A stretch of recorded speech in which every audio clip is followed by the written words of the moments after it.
Your body is talking to you, quietly, constantly, and some of the messages it sends after 60 are far more important than they seem. Here's the thing most people get wrong. They assume that if something isn't painful, it isn't serious. But some of the most important warning signals your body can send aren't painful at all. They're subtle, easy to brush off, easy to blame on just getting older. And that's exactly why they get ignored until they become something much harder to deal with. Today, I'm going to walk you through 5 body signals that, after 60, you should never simply wave away.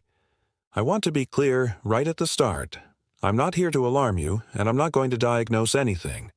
Most of the time, these signals turn out to be nothing serious, but they are all worth paying attention to and worth a conversation with your doctor. And the 5th one is the signal people dismiss the most, even though it can be one of the most telling. So stay with me to the end. I'm William. Every week on this channel, I take the research from the world's leading health institutions and translate it into plain, practical language, especially for those of us over 60. No hype, no fear, no miracle cures. Just clear information you can actually use with sources linked in the description. And one quick request before we begin. In the comments, tell me your age and whether you have a doctor you see regularly. I read every single comment, and it helps me shape future videos. This channel is a community, and that community is you. One more important note. Nothing in this video is a diagnosis or medical advice. If any of these signals sound familiar, the single best next step is always the same. Talk to your doctor. All right, let's begin with signal number 1. New or unexplained changes in your balance. I don't mean the occasional stumble. Everyone trips now and then. I mean a new pattern. Feeling unsteady when you stand up, reaching for the wall more often than you used to. A sense that the ground isn't quite as solid as it was.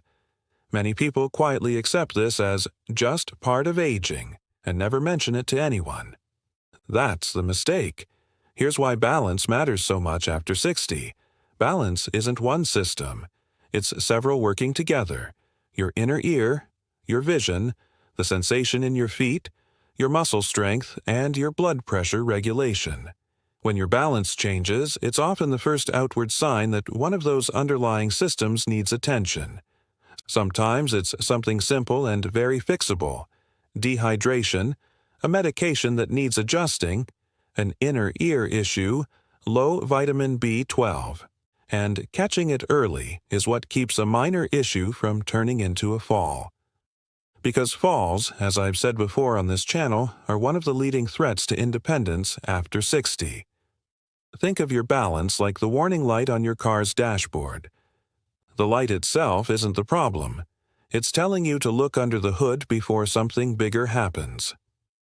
Here's what to do. Don't dismiss a new balance change as inevitable. Mention it to your doctor specifically. Say, "My balance has changed." It's a simple thing to evaluate, and very often the cause is something straightforward to address.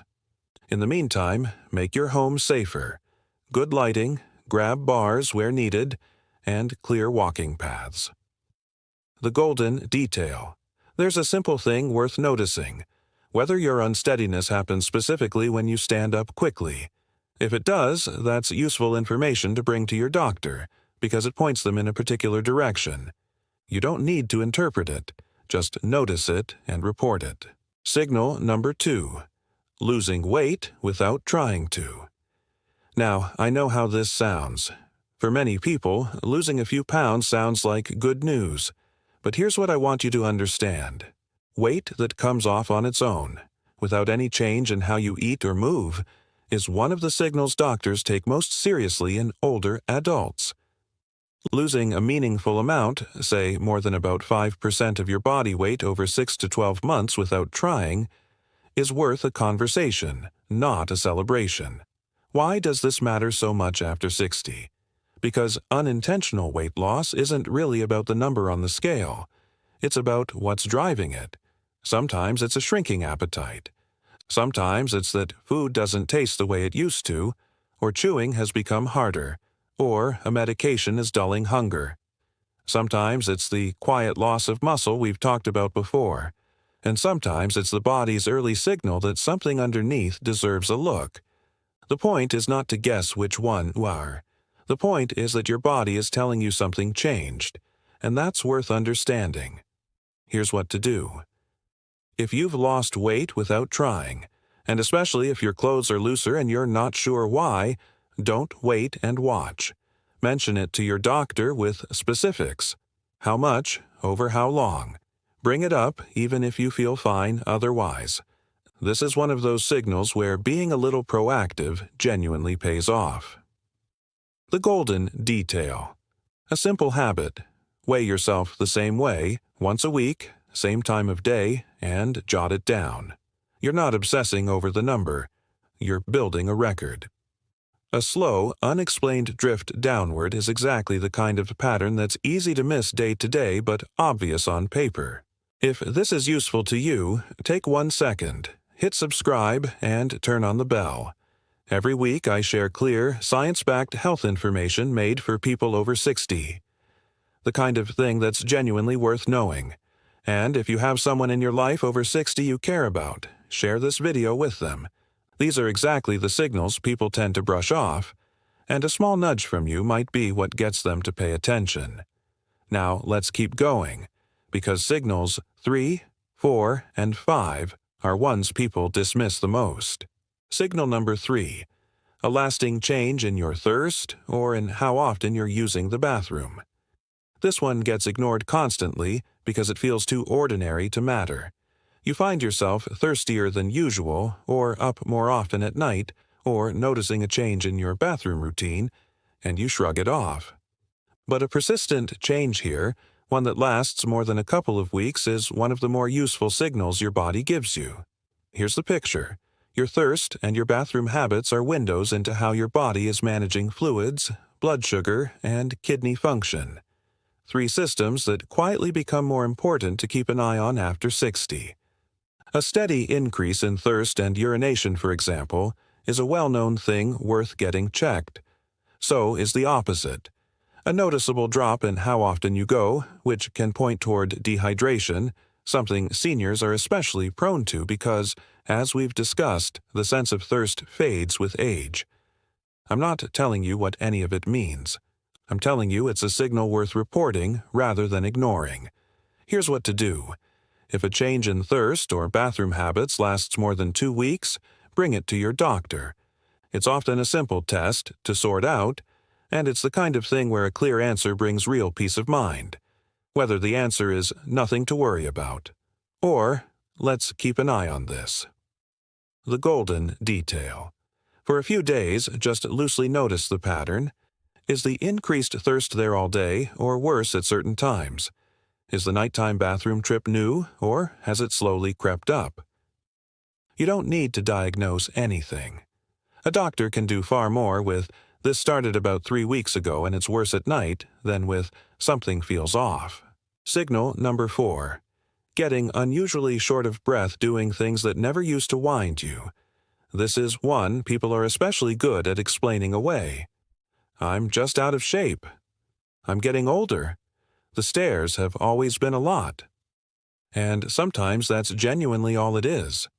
But a new, noticeable change, being winded, carrying groceries you used to carry easily, needing to stop partway upstairs you used to climb without thinking, feeling breathless doing everyday tasks, is a signal that deserves attention, not a shrug. Here's why this one is so important after 60. Your breathing ties directly into 2 of your most vital systems, your lungs and your heart.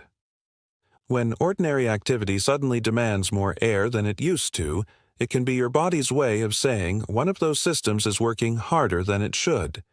This is not about occasional breathlessness after real exertion. That's normal. It's about a change in your baseline. Things that were easy becoming hard. That contrast is the signal. Here's what to do. If your breathing during normal activity has clearly changed, don't file it under just aging. Bring it to your doctor and describe it specifically. What activity? How much it takes now versus before? This is one of the signals where being timely matters most, so please don't sit on it. The golden detail. A useful comparison for your doctor. Think of one specific thing you do regularly. A particular staircase, a walk to the mailbox, carrying the laundry, and notice how it feels now versus 6 months ago. That concrete before and after is far more helpful than a vague, "I get tired." Specifics help your doctor help you.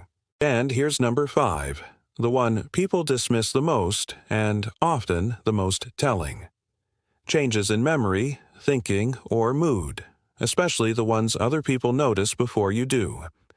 Now, let me be careful and clear here, because this is a sensitive one.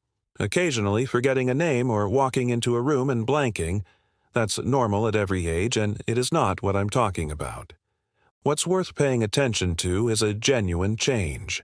Repeating the same questions, struggling with familiar tasks, getting lost somewhere familiar, or a real shift in mood, new anxiety, withdrawal, a loss of interest in things you used to love. And very importantly, often it's a spouse, a son, or a daughter who notices first. If someone who loves you gently says, "You don't seem quite yourself lately," that is a signal worth taking seriously, not defending against.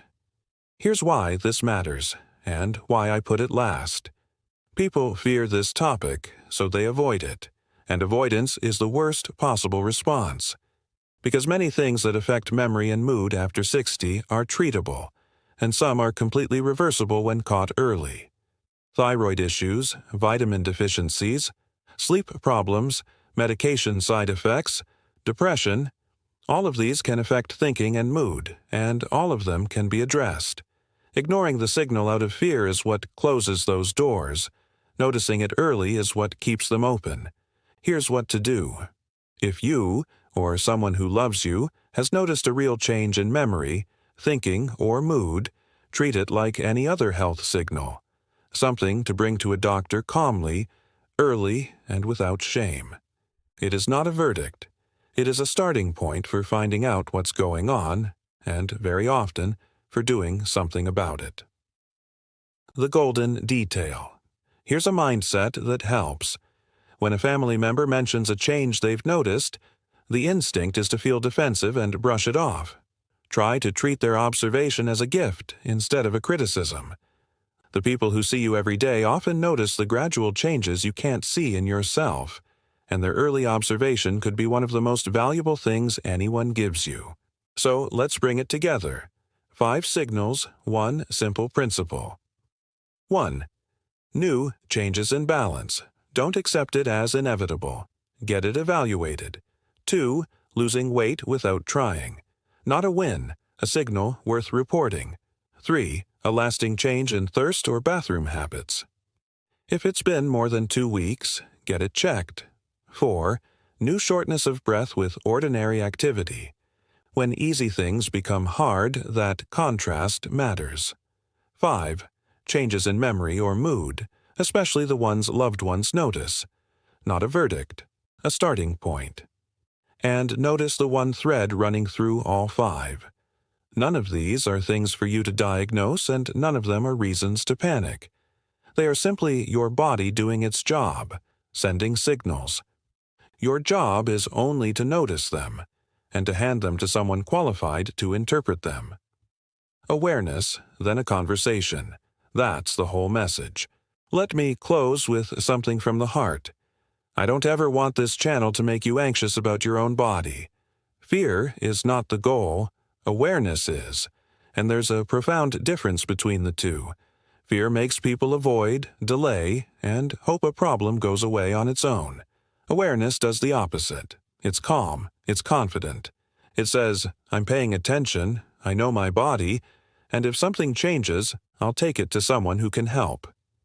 That mindset, noticing early and acting calmly, is one of the single most powerful things you can do for your health after 60. The people who stay independent and well into their 80s and beyond are very rarely the ones who never had a health signal. They're the ones who didn't ignore them, who spoke up, who kept the conversation with their doctor open, Your body has been carrying you faithfully for 6, 7, 8 decades. The least we can do is listen when it speaks. That's not fear. That's respect for yourself and for all the good years still ahead. If you haven't subscribed yet, now's the time. Hit subscribe and turn on the bell, because every week I'm here with information that doesn't just add years to your life, but adds life to your years. And now it's your turn. Which of these 5 signals felt most important to you? And is there a health topic you'd like me to cover next? Drop it in the comments. I read every single one, and your questions shape the next video. I'll see you in the next one. Take good care of yourself, because you are worth the effort.